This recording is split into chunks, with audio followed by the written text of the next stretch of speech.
Most people think that as a man moves past the age of 70, a decline in physical intimacy and vitality is simply an inevitable, unchangeable fact of life. They believe the only real recourse is a trip to the doctor for a prescription, a little pill that offers a temporary, chemical solution to a deeply personal and biological problem. But what if I told you that this entire framework is not just incomplete, but fundamentally flawed? What if I told you that for pennies a day, a common spice, one you might even have in your kitchen cabinet right now, has been shown in clinical studies to not only rival, but in many ways, outperform the world's most famous erectile dysfunction medications? It sounds strange, I know. It sounds almost too good to be true, like some kind of old wives' tale. But the truth is, the way we approach men's health in the later stages of life is undergoing a quiet but profound revolution. It's something more and more forward-thinking urologists, endocrinologists, and functional medicine doctors are beginning to acknowledge. You cannot fix a systemic issue with a symptomatic solution without eventually paying a much higher price. The entire pharmaceutical approach to male vitality is waking up to a new reality. For decades, the model has been simple. A man presents with a problem, and a doctor provides a pill to solve that specific problem. It's a clean, efficient, one-size-fits-all approach that works wonders for acute infections or straightforward issues. But the human body, especially a body that has lived for 7, 8, or even 9 decades, is not a simple machine. It's a complex, interconnected ecosystem. The one-size-fits-all solution, particularly when it comes to something as complex as sexual health, can become profoundly harmful. What once may have seemed like a helpful crutch can, over time, become a cage. It can mask deeper, more sinister health problems, create a psychological dependency that erodes confidence, and introduce a host of side effects that diminish the very quality of life you're trying to enhance. The body is sending a message, and simply shooting the messenger with a pharmaceutical bullet is an act of ignorance, not wisdom. In this video, we're going to take a deep and honest look at 3 powerful secrets to reclaiming and sustaining male vitality well into your 70s and beyond. These aren't just tips or tricks. This is a fundamental shift in perspective. We're going to explore the very things that doctors who are on the cutting edge of longevity science are now advising for themselves and their families.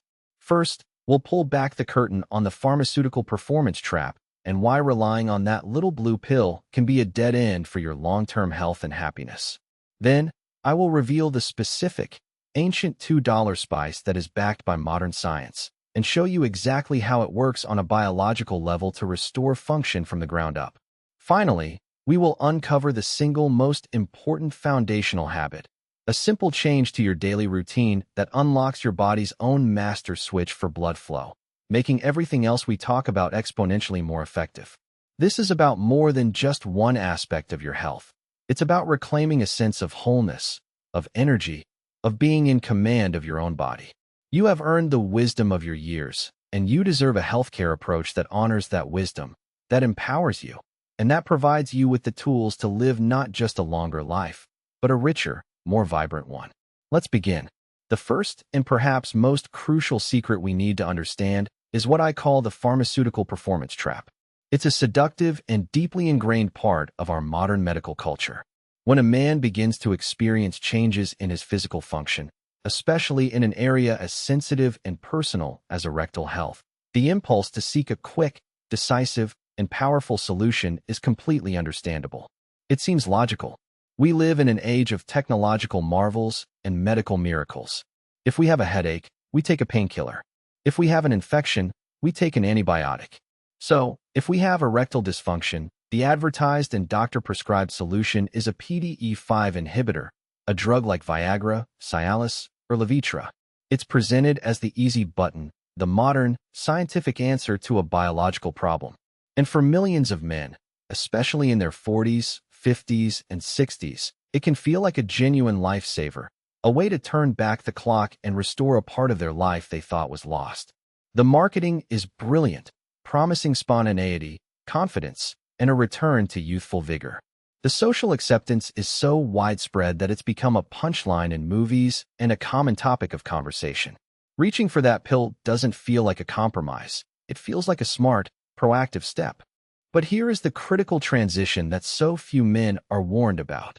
The very thing that seems like a solution in the short term can evolve into a multifaceted trap, particularly for men over 70, creating a cascade of physical and psychological problems that extend far beyond the bedroom. To understand the trap, we first have to understand, in simple terms, how these drugs actually work. They are known as PDE5 inhibitors. Inside the smooth muscle cells of your blood vessels, a molecule called nitric oxide triggers the production of another molecule called cGMP. It is cGMP that tells the blood vessels to relax and open up, allowing blood to flow in and create an erection. After a certain amount of time, an enzyme called PDE5 comes along and breaks down the cGMP, causing the blood vessels to constrict again. It's a natural, elegant system of checks and balances. What drugs like Viagra do is block that PDE5 enzyme.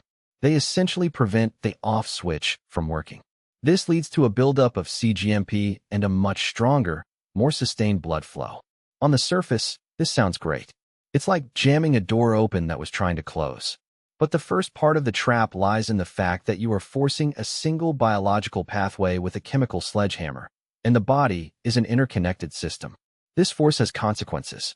The first is the side effect burden, which becomes far more significant and dangerous in an older body. The common side effects are well known: pounding headaches, facial flushing, indigestion, and even changes in vision, where things can take on a bluish tinge. For a younger man, these might be annoying.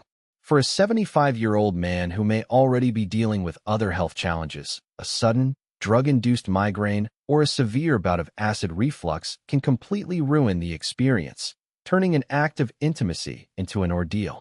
More concerning are the cardiovascular effects.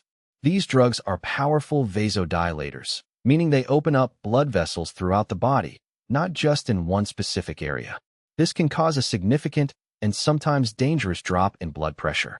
If a man is already on medication for hypertension or has any underlying heart condition, combining these drugs can be risky. The risk of dizziness, fainting, or worse is not trivial. Then there's the rare but terrifying side effect of priapism, an erection that won't go away and requires emergency medical intervention to prevent permanent damage. The older the vascular system, the more unpredictable its response to such a powerful chemical intervention can be. But there's something even more concerning, and this is the core of the trap. The second, and most dangerous, problem is the masking effect. Erectile dysfunction, especially when it appears or worsens later in life, is very rarely just a localized plumbing issue. More often than not, it is the canary in the coal mine for systemic cardiovascular disease. The tiny, delicate blood vessels responsible for erectile function are often the first to be affected by the same problems that will eventually clog the major arteries leading to your heart and your brain. The underlying issue is endothelial dysfunction. The endothelium is the fragile, one-cell-thick lining of all your blood vessels, and its job is to produce that critical molecule we mentioned, nitric oxide. When the endothelium is damaged by years of inflammation, high blood sugar, oxidative stress, or plaque buildup, its ability to produce nitric oxide plummets. The result is poor circulation. You feel it first in the most sensitive and smallest vessels. By taking a pill that artificially bypasses this problem and forces the vessels open, you are effectively putting a piece of tape over your car's flashing engine light. You've silenced the warning, but you haven't fixed the engine. You might be enjoying a temporary return of function, all while the underlying disease process, the atherosclerosis, the hardening of the arteries, continues to progress silently, putting you at a much higher risk for a heart attack or a stroke down the line. A doctor who simply writes a prescription for an ED drug without doing a deep investigation into the patient's cardiovascular health is, frankly, committing a form of medical negligence. They are treating the smoke and ignoring the fire. This leads directly to the third and fourth layers of the trap: psychological dependency and diminishing returns. The body is an adaptive machine. When you repeatedly force a biological pathway, the body can begin to downregulate its own natural systems. It becomes less responsive. Men often report that they need higher doses over time to achieve the same effect, or that the drug simply stops working as well as it once did. But the psychological dependency is even more insidious. Intimacy, which should be a spontaneous expression of desire and connection, becomes a scheduled, medicalized event. The thought process becomes, do I have a pill? When did I take it? Is it going to work this time? This creates profound performance anxiety. The focus shifts from the emotional connection with a partner to a mechanical, goal-oriented function.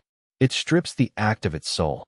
The man can begin to feel like a machine that is broken, a machine that requires a chemical input to perform a task. This erodes self-esteem and creates a deep-seated fear that without the pill, he is inadequate. The drug, which was supposed to bring him closer to his partner, can end up creating a new kind of distance, a mental and emotional chasm of anxiety and self-doubt. Finally, there's the simple, practical cost.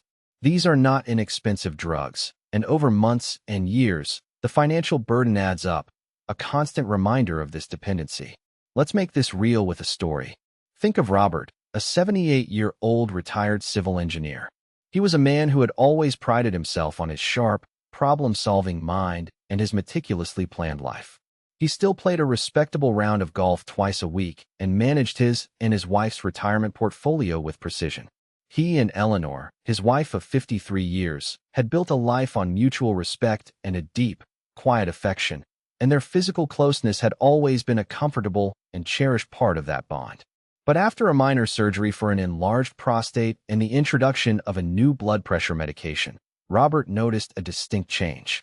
Things just weren't working the way they used to. For a man like Robert, who saw every problem as something to be solved with the right tool, this felt like a personal and systemic failure. He saw the commercials on television every night, depicting silver-haired men throwing a football on the beach, their confidence restored. The message was clear. This is a simple mechanical problem, and we have the modern mechanical solution. His doctor, rushed during a brief appointment, seemed to agree. The conversation lasted less than 3 minutes before the prescription pad came out. The first few times Robert used the pill, it felt like a miracle, a switch being flipped back on. But the process quickly became clinical. He had to plan their moments of intimacy around a 60-minute activation window. Then the side effects began to creep in. A dull, pounding headache would often linger for hours afterward, casting a pall over what should have been a tender moment. He felt a wave of dizziness one evening when he stood up too quickly, which frightened Eleanor. The spontaneity was gone, replaced by a rigid, pharmaceutical schedule. The worst part, the part that truly constituted the trap, was the profound psychological disconnect. He was physically present with his wife, but his mind was a whirlwind of anxieties. Is it working? Will it last? Will the headache start soon? Does she notice how stressed I am?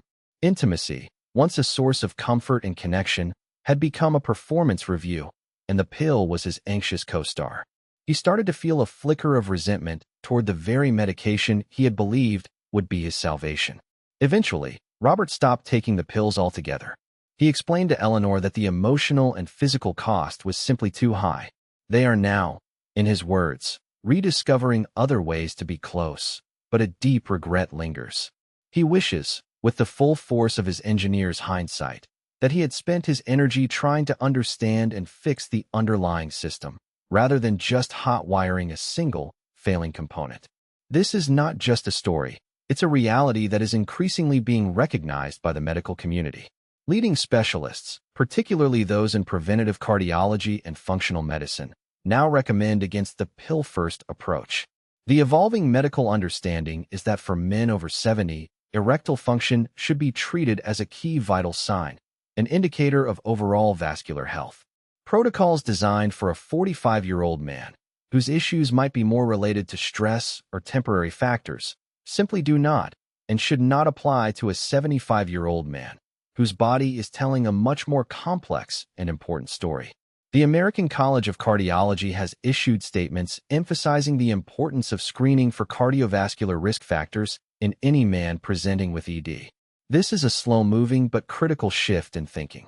It's a move away from the quick fix and toward a more holistic, patient-centered model of care. So, this brings us to a point of profound philosophical insight and empowerment. Choosing to question or move away from a reliance on these medications is not an act of surrender or neglect. It is an act of profound wisdom. It is choosing authentic, holistic health over artificial, temporary function. It is honoring the messages your body is sending you, rather than silencing them. It connects to the core values of independence and dignity. It's the realization that true vitality isn't about forcing a specific outcome. It's about cultivating a state of overall well-being from which that outcome can arise naturally. It is the courage to look at the engine light, pop the hood, and commit to understanding and healing the engine itself. This is where we must make a conscious choice, to remain in the performance trap with all its hidden costs, or to seek a path that restores the entire system from the ground up. If you're still watching this video and finding these insights valuable, it tells me you're someone who is serious about taking control of your health in a deeper way. Please, take a moment to comment the number 1 below to let me know you're here and that this is resonating with you. And if you haven't subscribed to the channel yet, I truly recommend you do, and also click that notification bell. We release videos like this regularly, designed to give you information that empowers you to live a stronger, healthier life. Your support helps us continue to create this content and reach more people who need to hear it. Now, let's move forward to the solution. Having understood the inherent limitations and risks of the pharmaceutical approach, we can now turn our attention to the second secret, which is a truly remarkable and elegant solution from the natural world. This is the saffron secret, the $2 spice that continues to baffle and impress modern scientists with its profound and multifaceted effects on male vitality. When we hear the word spice, we often think of simple flavorings, things to be sprinkled on food for a bit of taste. But we must remember that for thousands of years, before the advent of modern chemistry, spices were humanity's most powerful medicines. Saffron, in particular, has a rich and storied history stretching back over 3,500 years. In ancient Persia, Greece, and Egypt, it was revered not just for its vibrant color and aroma, but as a potent medicine. It was used as an antidepressant, an anti-inflammatory, and most notably, as a powerful aphrodisiac, prescribed by physicians to kings and commoners alike to restore vigor and desire. What's so exciting is that modern, rigorous, 21st century science is now validating this ancient wisdom, revealing the precise biochemical mechanisms that make saffron such a powerful ally for men's health, especially as they age. First, let's be clear about what we're talking about. Saffron consists of the vivid crimson stigmas, or threads, of a flower called the Crocus sativus. It is famously the world's most expensive spice by weight, because harvesting these delicate threads is an incredibly labor-intensive process that must be done by hand. But here is the key to the $2 spice idea. You need an absolutely minuscule amount to experience its benefits. A single gram of high-quality saffron, which might cost between $5 and $10, contains hundreds of threads. Since the therapeutic dose is just a few threads a day, one small, affordable purchase can last for months. The power of saffron lies within its unique and potent active compounds, primarily 3 molecules: crocin, crocetine, and safranal. Each of these compounds works on a different system in the body, creating a synergistic effect that addresses the root causes of age-related decline in a way that a single mechanism drug simply cannot. Let's start with crocin. Crocin is the chemical that gives saffron its brilliant reddish-gold color, but more importantly, it is one of the most powerful antioxidants found in nature. To understand why this matters, we have to go back to the problem of endothelial dysfunction we discussed earlier. One of the primary drivers of damage to the delicate lining of our blood vessels is oxidative stress. Think of it as a form of biological rusting. Unstable molecules called free radicals bounce around inside our bodies, damaging cells, DNA, and particularly the fragile endothelial cells. This damage impairs their ability to produce the all-important nitric oxide. Crocin acts as a powerful scavenger of these free radicals. It doesn't just protect the endothelial cells from further damage. Studies suggest it can actually help repair them and restore their function. So, while a drug like Viagra is trying to force damaged blood vessels to work, saffron, through its crocin content, is working to heal the underlying damage to the vessels themselves. It's the difference between kicking a rusty, sticking door open and taking the time to sand it down, oil the hinges, and restore its smooth, natural function. This is a fundamental, root-cause approach. Next, we have safranal. Safranal is the compound primarily responsible for saffron's distinct aroma, but its real magic happens in the brain. This is what sets saffron completely apart from pharmaceutical options. ED drugs do absolutely nothing for desire, for libido. They are purely mechanical. You can be physically able to perform, but have zero interest in doing so. Safranal directly addresses the psychological and emotional components of sexuality by modulating key neurotransmitters. Research has shown that it has a significant impact on levels of dopamine, which is linked to pleasure, motivation, and reward, and serotonin, which is crucial for mood and feelings of well-being. By gently balancing these brain chemicals, safranal can help reduce feelings of anxiety and stress, the very performance anxiety that the pills can create, while simultaneously increasing natural feelings of desire and arousal. It helps restore the want to, not just the able to. This is a critically important distinction. It helps reconnect the mind and the body, ensuring that intimacy is driven by genuine emotion and connection, not by a chemical imperative. Finally, there's the third key compound, crocetine. Crocetine works on a different but equally vital axis. It improves the diffusion of oxygen in the blood. As we age, the efficiency with which our red blood cells deliver oxygen to our tissues can decline. Crocetine appears to make the plasma more permeable to oxygen, allowing it to move more freely from the blood into the surrounding tissues. This has profound, system-wide benefits. For erectile function, which is entirely dependent on healthy, oxygenated blood flow, the effect is direct and obvious. But it goes far beyond that. Improved oxygenation benefits the brain, leading to better mental clarity and focus. It benefits the muscles, leading to more stamina and energy. It benefits the heart, reducing its workload. So, while you might start taking saffron for one specific reason, you begin to experience a global improvement in your overall health and sense of vitality.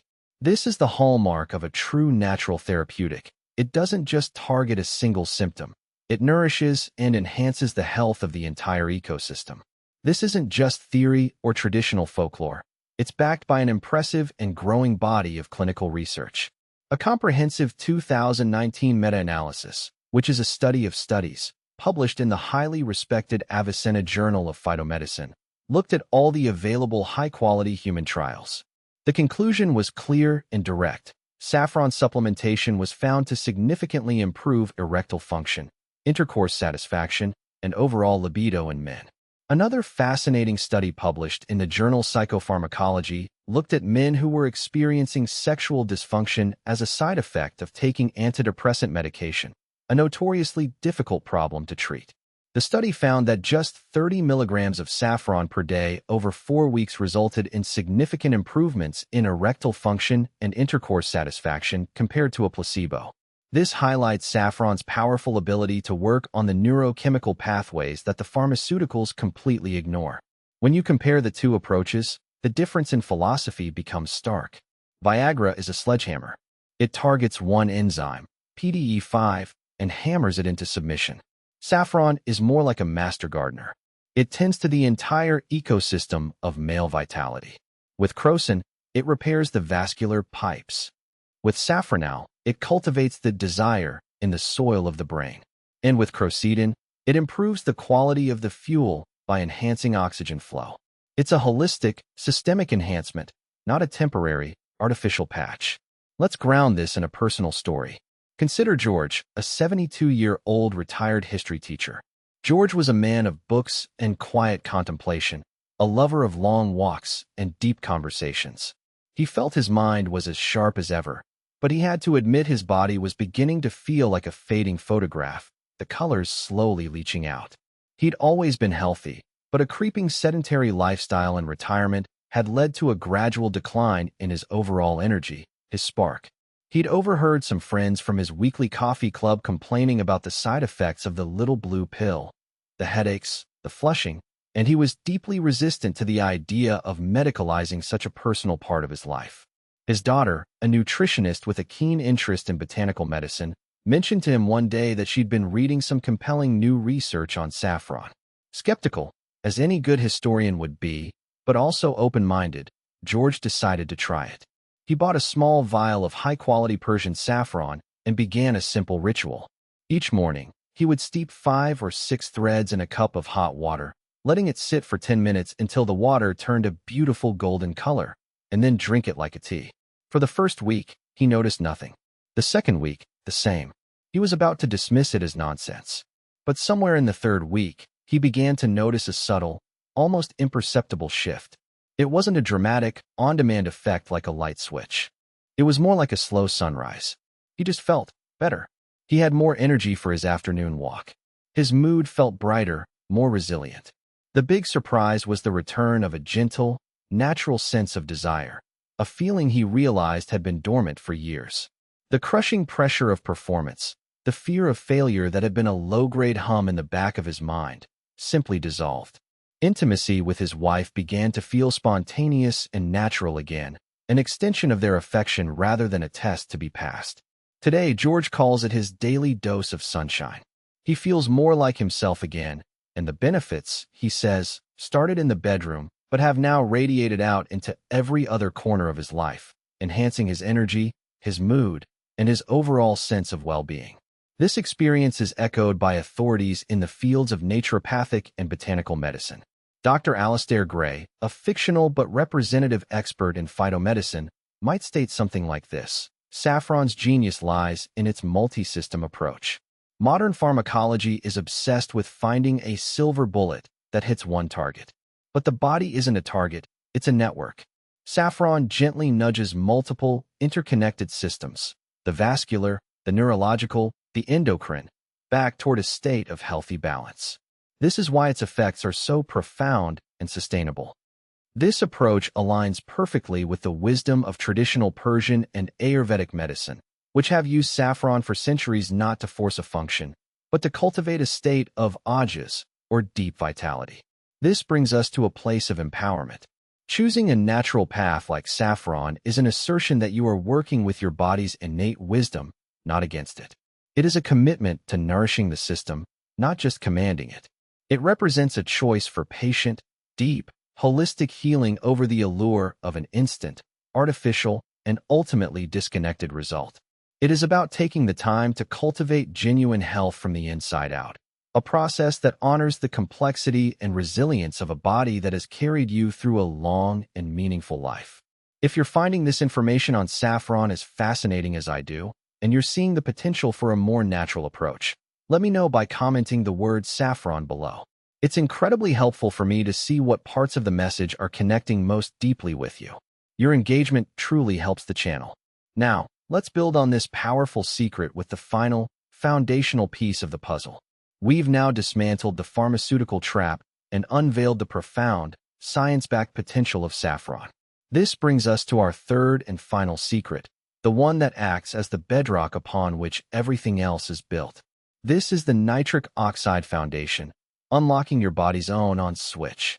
You see, the saffron is incredibly powerful, and the pills are potent in their own way, but both of them, in fact, all of male sexual function, ultimately rely on one single, critical master molecule. If your body isn't producing enough of this molecule, everything else is an uphill battle. It's like having the world's most powerful light bulb, saffron, but the wiring in the house is frayed and the power is off at the main breaker. This secret is about going to the breaker box and flipping that switch back on. The molecule, as we've touched on, is nitric oxide, or NO. And learning how to naturally and consistently boost your body's own production of it is perhaps the single most powerful health intervention a man over 70 can make, with benefits that will transform not just his intimate life, but his entire state of being. Let's dive a little deeper into what nitric oxide is and why it's so fundamental. NO is a simple gas molecule, but its role in the body is so important that the scientists who discovered its function were awarded the Nobel Prize in Medicine in 1998. It is the body's primary signaling molecule for vascular health.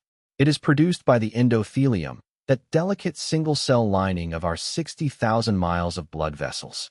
When the endothelium releases NO, it sends a message to the smooth muscles in the artery walls, telling them to relax and expand.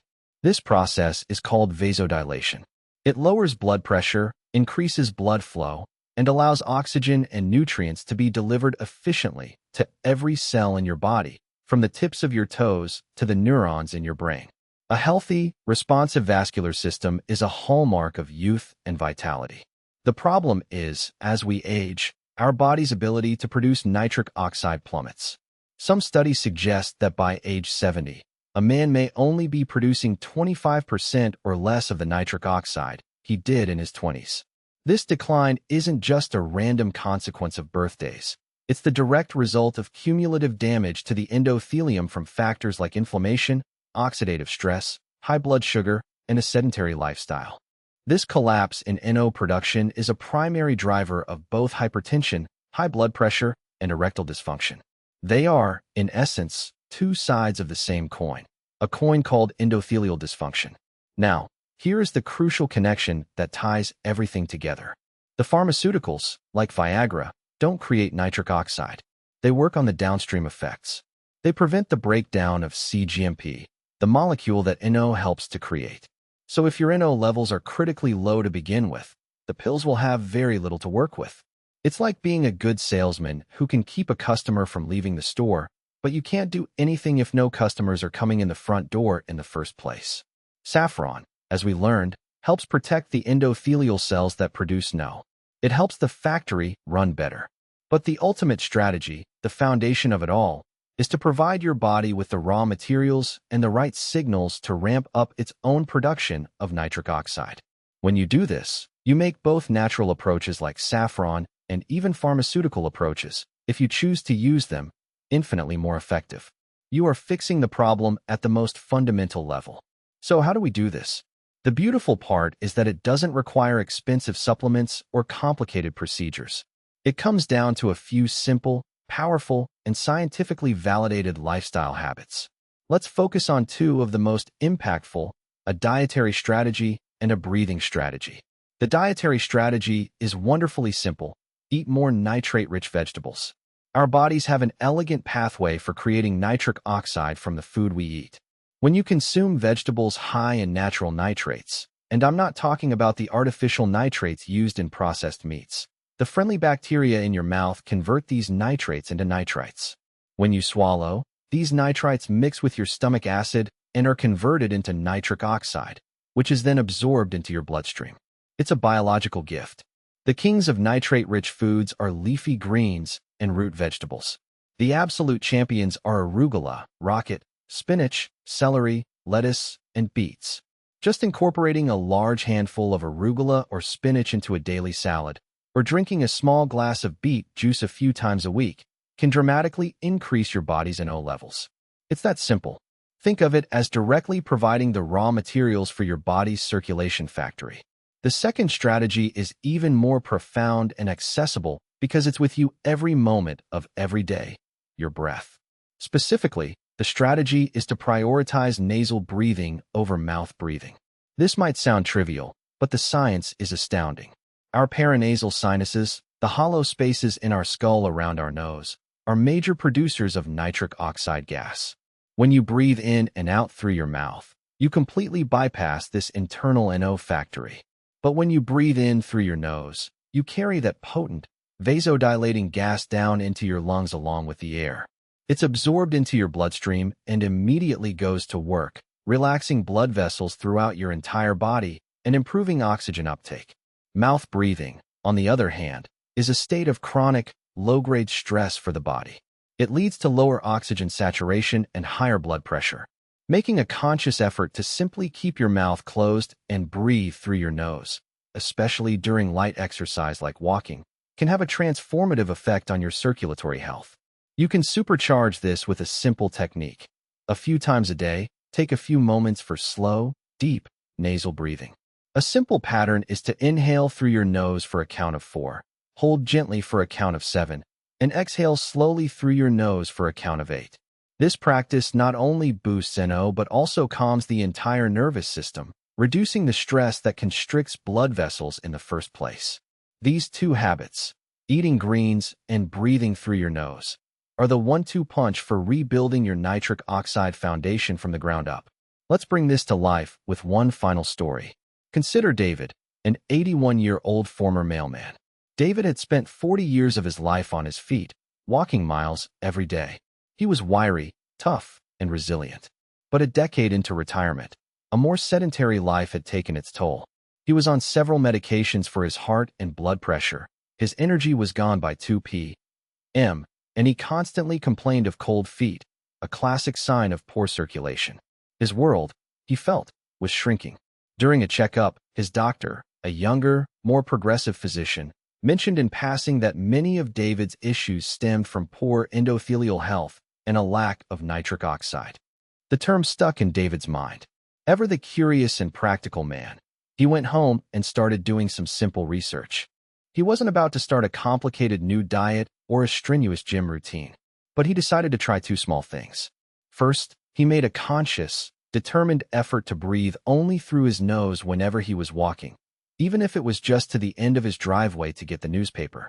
Second, he started adding a big handful of fresh spinach to the scrambled eggs he ate every morning. That was it. No magic pills, no expensive equipment. It felt almost laughably simple. For the first few weeks, he didn't notice much. But then, about a month in, he was sitting watching television one evening and realized, with a jolt of surprise, that his feet weren't cold. A few weeks after that, he walked to the corner store and back and wasn't winded. The persistent brain fog that used to descend upon him every afternoon began to lift. The improvements to his intimate health were the last to appear, but they were steady and, most importantly, they felt integrated. It wasn't an artificial boost. It felt like his whole system was slowly, surely coming back online. David is now a fierce advocate for what he calls the small hinges that swing big doors. He tells his friends at the senior center that before they go looking for a magic pill to fix one part, they need to make sure their body's own master power switch is turned on. This approach is directly backed by the highest levels of medical authority. Dr. Louis Ignarro, the very man who won the Nobel Prize for his nitric oxide discoveries, has spent the last 2 decades advocating for these exact lifestyle strategies. He has stated unequivocally that boosting the body's natural production of nitric oxide is the single most important thing one can do to prevent and reverse cardiovascular disease. Cardiologists and physiologists who specialize in longevity now focus on endothelial health as the primary biomarker of biological aging. This is where the real power lies. This is the ultimate form of empowerment. It's not about buying a product or relying on a doctor. It's about reclaiming your health through the most fundamental and basic of human behaviors, the way you breathe and the food you eat. It reframes health not as something you purchase, but as something you cultivate, moment by moment. It connects you back to a profound sense of self-reliance and an intuitive understanding of your own body's incredible capacity for healing and regeneration. Reaching your 70s, 80s, or even 90s does not mean you have to accept a diminished life, a life of managed decline. If anything, it is the time when your accumulated wisdom can finally and most powerfully guide your actions. It's the season of life where you have earned the right to question the conventional conveyor belt systems, whether in medicine, finance, or any other area of life. There is immense courage and intelligence in choosing to do less of what is complicated and artificial, and more of what is simple, natural, and profound. This isn't a choice born from neglect, but from a deep and abiding understanding of how the body, and life itself, truly works. It's the wisdom to know that true strength is not about forcing an outcome, but about creating the conditions from which strength naturally arises. As we've journeyed through these ideas today, we've reinforced a new vision of what healthcare can and should be at this stage of life. It should be a conversation, not a prescription. It should be a partnership focused on enhancing your overall quality of life, not just chasing and silencing individual symptoms on a chart. It is about honoring the intricate health of your entire system, not just waging war on a specific disease. This requires a shift from being reactive to being deliberate. It means moving away from the frantic search for a fix and toward the patient, daily cultivation of vitality. We've seen the dead end of the pharmaceutical trap. We've uncovered the ancient wisdom and modern science of a powerful botanical like saffron, and we've grounded it all in the foundational, unshakable truth of the body's own nitric oxide system. I encourage you to take this knowledge and use it to transform the conversations you have with your doctor. Go into your next appointment not as a passive recipient of care, but as an informed partner. Ask questions that open up new possibilities. Ask, beyond this pill, what can we do together to improve the underlying health of my circulatory system? Ask, does this test or this medication actually change my long-term outcome? or does it just change a number on a piece of paper? Begin to consciously weigh the promised benefits of any intervention against the very real burdens it might place on your time, your energy, your comfort, and your peace of mind. These are not trivial considerations. At this stage of life, they are everything. You have earned the right to live on your own terms, guided by the wisdom you've gathered over a lifetime. You have earned the right to a body that feels vital and a life that feels connected. So let this be your new charter. Not a life of chemical dependency, but of natural, cultivated vitality. Not a frantic search for an artificial fix, but the patient cultivation of deep, systemic health. Not a passive surrender to the narrative of aging, but a masterful and empowered navigation of it, guided by your own intelligence and choices. The vision here is not just about one specific function. It is about a life that remains potent in every sense of the word, rich with energy, authentic connection, and the quiet, profound dignity of a system in harmonious balance.